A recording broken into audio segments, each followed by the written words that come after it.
Gerrit Cole is still one of the best pitchers in baseball. And if you want to win a world championship and you can afford to have Gerrit Cole in your rotation, you do it. You know what I mean? It's not even an option for me. And I'm in love with the good life. Can't give it up. Make it to the top and keep climbing.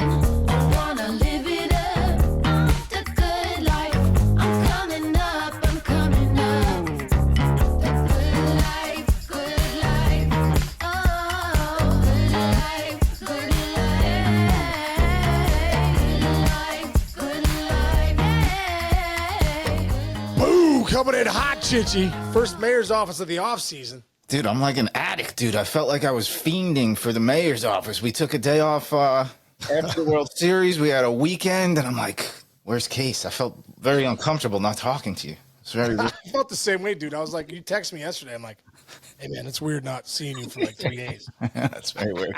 We're back, and it's funny. It's almost like already amped up this offseason. It just feels different with the Soto stuff, and there's the Gerrit Cole stuff on the side and whatever. And we've already got our first set of hardware given out. Little Gold Glove action. Yeah. And you have a lot of guys on there that you were very interested in and happy for, weren't you? Well, I just went down the list. Yeah, kind of interesting. I was just talking to Mike Bell because I'm doing Breakthrough Pro with Pitt Baseball. I was talking to Mike Bell, and he was with Cal, who's the head coach of Pitt, and he had Cal Raleigh, I believe, at Florida State. So I thought he said he's a great guy, and this guy, obviously not a huge average guy, but has some power in that bat. But I didn't know he was that good of a catcher, man. He led all AL catchers with 17 defensive run saves last year and won his first Gold Glove. So I thought that was pretty cool. Carlos Santana wins his first Gold Glove. He's 38 years old, almost 39, dude. How about that? That's crazy. Give those guys some love. Andres Jimenez, who was the big trade piece in the Lindor trade, he just won his third Gold Glove, dude. Like he's the best second baseman in baseball, like by a pretty wide margin. Yeah. I thought that was pretty interesting. Yeah. Bobby Witt Jr. Wins the Gold Glove for the first time. I mean, Volpe won it last year. He was a finalist again this year, but I mean, what a year Bobby Witt Jr. had, dude. Are you kidding me? Yeah. Led the big leagues with a 332 average, hit 32 pumps, drove in 109 runs, and wins a Gold Glove. Yeah, he almost pulled off like the Michael Jordan. The Michael Jordan is like win regular season MVP, All-Star Game MVP, World Series MVP. and Defensive Player of the Year kind of thing. Like Bobby Witt had that kind of a season. Yeah. Another guy, Stephen Kwan, has 3 Gold Gloves in his first 3 years as a baseball player, which only I think a couple other guys have ever done, which is crazy. I think Griffey's one of them. He's on crazy. Yeah, that's incredible. 14 first timers, dude. That's pretty interesting too. Wow. Shows you how it works. That's awesome. Well, dude, it used to be. Remember when Rafael Palmeiro won it with like 25 games? And he played 25 games at first, 130 at DH, and he won the Gold Glove. Like, all right, this is a joke. Yeah. Also, now it's really now it really is the best players. Also, in the game. Bregman, a first-time winner too. Yeah, that's cool too. Yeah. Also, back in the day, you had like Dave Winfield was going to win in right field. Ozzie Smith was going to win at shortstop. Like they were. Cal Ripken was going to win. Like it was like a lot for some guys. But yeah, dude, one guy, Chinch, I want to ask you about.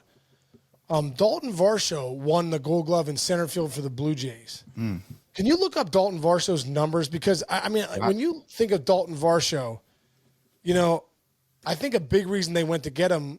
The big reason the Blue Jays went to get him was his outfield metrics. Now, don't forget, they traded Teoscar Hernandez, and they traded Lourdes Gurriel to the Diamondbacks.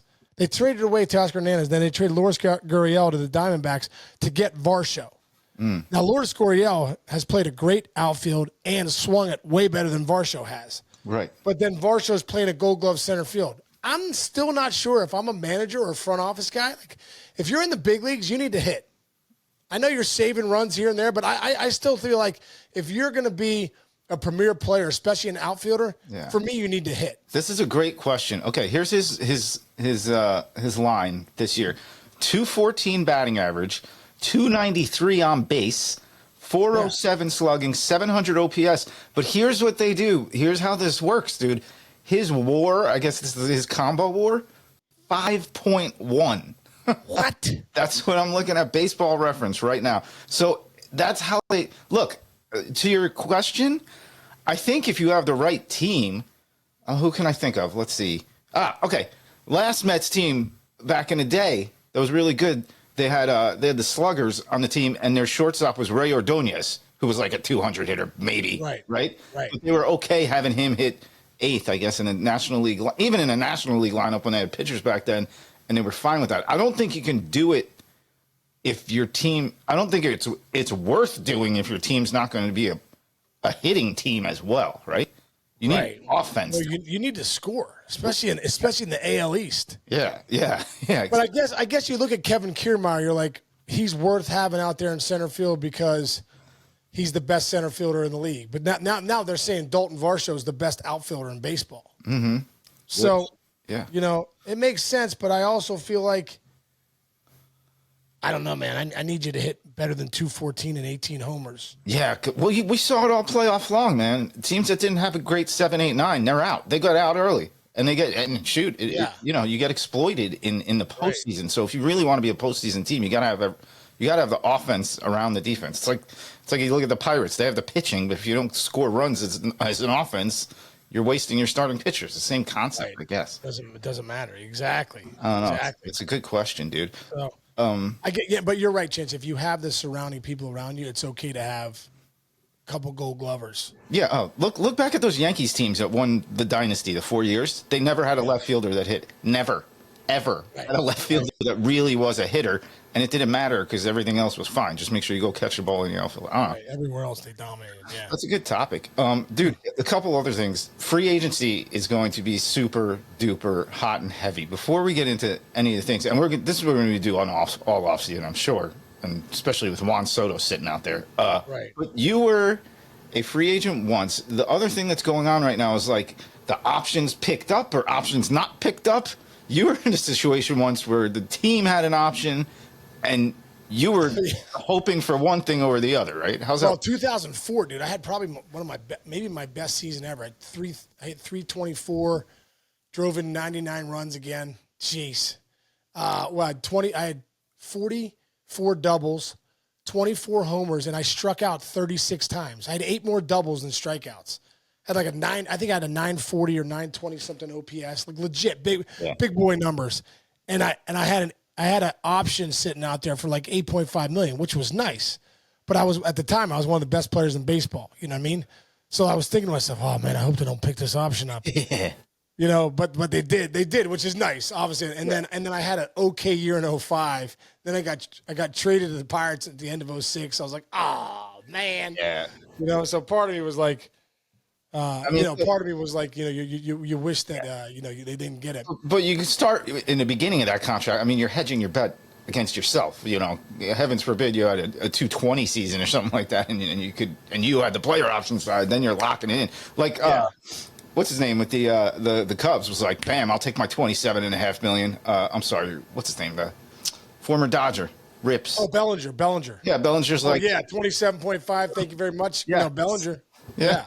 He had a good year. He's not 27.5 though. No, he had a good year, but he does 750 OPS. That's not 27.5 mil, but he's getting paid on the other years that he had. Right. So now here back to the New York media, who's been very unkind to these two. They've been very kind to the Mets. It's almost as if the Mets went to the World Series in New York, and the Yankees didn't make the playoffs. That's how the media is kind of fluctuating in this 1 week, hangover from the World Series. There are actually people out there, Gerrit Cole, the Yankees can pick up that option, which gives him just an extra year at I think it's 37, a lot of money, 30-something million. And there are actually people saying, you know what, Yankees, what if you don't? What if you don't pick it up and use that money elsewhere? What does Sean Casey say to that? I mean, I say that Gerrit Cole is still one of the best pitchers in baseball, and if you want to win a world championship and you can afford to have Gerrit Cole in your rotation, you do it. You know what I mean? It's not even an option for me. I mean, this guy, you're the Yankees. Gerrit Cole should be in your rotation for a long time. You should pick up that option, and that's they knew this was coming down the pipe, so it wasn't like they were taken off guard by it. It was obviously in the contract. So, yeah. For me, it's a no-brainer, dude. It's not even worth a conversation. And lest we not forget, Gerrit Cole actually pitched one of the better games of his career in the clinching game. It just happened to be the game that 5 unearned runs were dropped on him in 1 inning. Right. So, Exactly. yeah, let's all calm down with that.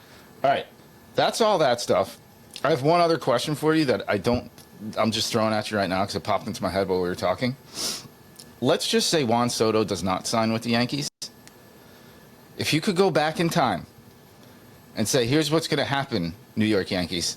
You're going to trade these guys to the Padres. You're going to get to the World Series, and you're going to lose. Do you still make the deal? I think so.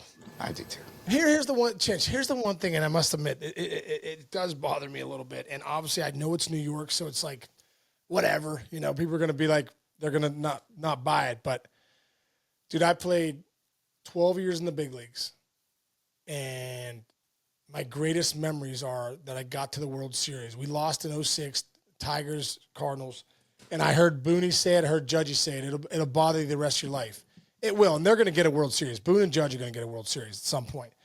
But, you know, but for me, I'm like, I look back, I'm like, man, it would have been awesome to win it, but I am so grateful that I played in a World Series. I'm so grateful that I got to a World Series. I'm so grateful that I played on a team that I played on with the Tigers in 06. Like, it is so hard to get there. It is so hard to win it. We saw it. So, like, I don't know, man. Some of those guys in that team, I want to be like, bro, don't have sour grapes that you lost. Appreciate that you got there. You had the opportunity to win. If they told those guys at the beginning of spring training, you got a 7-game series to go against the Dodgers to win the whole thing, everyone, 100 out of 100 guys would have taken it.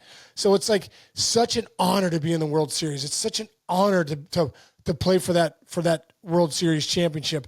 And I know with the Yankees and the payroll and the expectations of the 27, 28 World Championships that, you know, that's the expectation. I get it.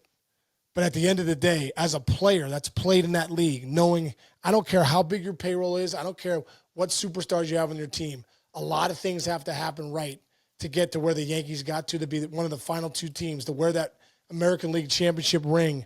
You know, they did get a ring, an American League Championship ring. And I know for you and probably everybody else, it's not enough there in New York. But as a player, when you look back and you realize, wow, this is not easy to do, you start to appreciate it. And they hadn't been to the World Series since 09. Even the Yankees, top payroll in the game, best players in the league. It's not easy to do. No. So I hate this whole thing like, oh, the season was a failure because you're on the Yankees and you lost. I disagree with that 1,000,000%. I agree with you. By the way, everybody forgets already, Juan Soto gave the Yankees one of the greatest playoff at-bats you will ever see, and one of the greatest, probably the greatest Yankee moment in over, 15 years. That home run in Cleveland was unbelievable. So yeah, incredible. And dude, now all the great moments he gave in the World Series too. Hey, listen, at the end of the day, I know it ended in 5 games. They were winning 3-2 in the 10th in game 1. Should have won that game. Up 5-0 in game 5, should have won that game. And one of those other games is a swing game. They easily could have won one of them. So now you could have been 3-2 going back to LA. It wasn't, obviously, they lost. That's the way the game goes. You can't give extra outs to great teams. You're going to pay the price. But at the end of the day, that World Series was a lot closer than a 5-game World Series. I hear you. All right. Well, we will turn the page on the World Series over the next couple of weeks because it is going to be coming in hot and heavy. Guys are going to be signing. We're waiting for some big names. Somebody else I heard for you to get excited. Maybe we can talk about this later in the week or next week. That the Pirates should go real hard after Pete Alonso, try to get a couple bats for them. There's these teams that you guys that were. It would be nice, Chinch, but that ain't happening. You don't think so? Free agents don't come to Pittsburgh. Unless you're like a Aroldis Chapman, you got a 1-year deal on the back end of your career. Interesting. Okay. Maybe they should start getting hometown guy Sean Casey Yinzers to start recruiting, doing some recruiting stuff. Yeah, we need all the Yinzers we can get to start. Yeah, get some Yinzers. You and Dave Wanstack going door to door like these pollsters do. All right. That's that for today. We will move on. And by the way, folks, if something really huge happens, don't be scared to let us take a know. look at Twitter. Let us know, and maybe we'll hop on live at some point. We got that capability these days, so we are here for you for the postseason, and also over the next few days and weeks, we are going to bring back because we have so many great new followers that really haven't seen kind of our archives, and Sean Casey has a lot of friends who played professional baseball, and we've had a lot of amazing interviews in the first year or two here. So we're going to bring some of those back. So be ready for those, folks. Yes, no, some great interviews that we need to bring back because they're timeless, priceless. Yeah, exactly. All right, buddy. I'm glad to be back with you. I feel more. Great seeing you, Chinchy. You too. Yeah. All right. I'm feeling like $1 million too. All right, everybody. We'll catch you. We'll catch you guys tomorrow. See you on the rebound. See you, brother.